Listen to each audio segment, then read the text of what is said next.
నేను ఇతర దేశం వెళ్ళానండి, మస్కట్ అండి. వెళ్తుండే అక్కడ పని చేసుకుంటే నాకు అక్కడ పోలీసు నీరసం వచ్చిందండి. వస్తుండే నన్ను బయటికి పంపించే నేను వచ్చేసినప్పుడు ఒక ఎయిర్పోర్ట్ అప్పుడు దగ్గరగా 8 సంవత్సరాలు సుమారు అయిపోయిందండి.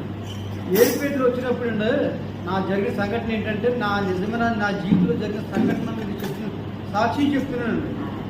నేను ఎయిర్పోర్ట్లో లోపల వెళ్ళి డబ్బులు మార్చుకుంటూ వెళ్ళినప్పటికీ లైన్లో ఉండాలండి.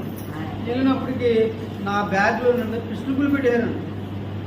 పిస్టల్ బిల్ అంటే బిల్ పెడతా దాంట్లో మోసం అండి. నేను వచ్చి యథార్థంగా లైన్లో ఉన్నప్పటికీ వాళ్ళు చేసి నేనేదో దొంగగా నన్ను గుర్తించండి. వాళ్ళు నా చేతులు సంఖ్యలు వేసి బంధించేశారండి. బంధించేసినప్పటికీ నేనేదో నీరసం పట్టి నేను నన్ను అక్కడ పంపించానండి. పంపిస్తే వాళ్ళు నన్ను సంఖ్యలు వేసి ఆడు ఓ పక్కన ఈ పక్కన పోలీసు వాళ్ళు కొట్టేస్తున్నారు. నాకేం తెలియదండి. దేవా నాకు ఏ పాపం తెలియదు. నాకు నీరసంతో నన్ను నా భార్య బిడ్డకి వెళ్తుంటే ఏ పాపం తెలియదండి. వాళ్ళు నమ్ముతలేదండి. ఆ పక్కన ఒక అతను అన్నాడు, మరి బాబు నిజం చెప్పరా లేకపోతే నేను తీసుకెళ్ళి శిరసలో వేస్తారని అన్నాడండి. అయ్యో నాకు ఏం తెలియదే బాబా, నాకు నీరసంతో పాటు నేను వెళ్తుంటే నాకేంటి కర్మ అని ఎత్తుంటే దేవాన్ని చెప్తామని వాళ్ళు కొడుతుంటే పడిపోయింటమ్మా. నా బట్టలు నా డబ్బులు ఎలా సెలసెదరైపోయాయి. నా కోసం ఎరిపోయిన విమానం ఆగిపోతుంది. అంటే 15,000 రూపాయల టికెట్ కూడా వస్తున్నాను.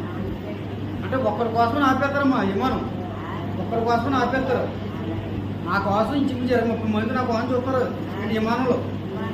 అప్పుడు నాకు తెలియదు, నేను కోమలు పడిపోయినమ్మా.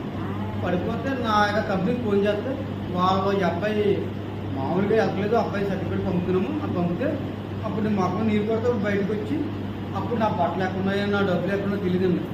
అవన్నీ ఎత్తుకుని ఇలా పరిగెట్టుకుని వెళ్ళినప్పుడు ఏమైనా ఆగినప్పుడు ఆ శంలో పెట్టి ఆ పట్టినప్పటికి నిజంగా దేవుడు ఆడు పౌరు సేవలో శిరసలో బంధించినప్పుడు శిరసలో భద్రించి అలాగే నన్ను దేవుడు నన్ను కాపాడాడు.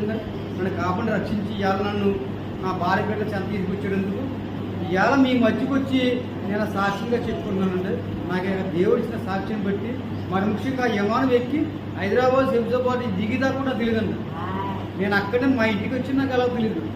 తర్వాత నాకు శబ్దాలు ఏదో రంగు వచ్చేస్తున్నాయి. 6 నెలల దాకా కోలుకోలేదండి. నన్ను దేవుడు బలపరిచి నన్ను వాడుకున్నాడు. ఏమో ఆయాలను ఆ మస్కటి అది ఎక్కువ దొంగలు అయిపోయిందండి. అక్కడైనా ఇప్పుడు సరిపోతుందండి. అంటే నా బిడ్డలు కాకపోతే మనం బాగా తెలియదు కదా.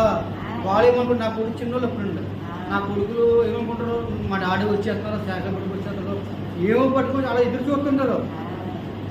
నా భార్యకు కూడా హ్యాండిక్యాప్డ్ అండి అవుతామ్మా. నా భార్యకు కూడా నేను లేకపోతే పనిచేసుకుని బతకడం కష్టమైపోతుంది. అంటే దేవుడు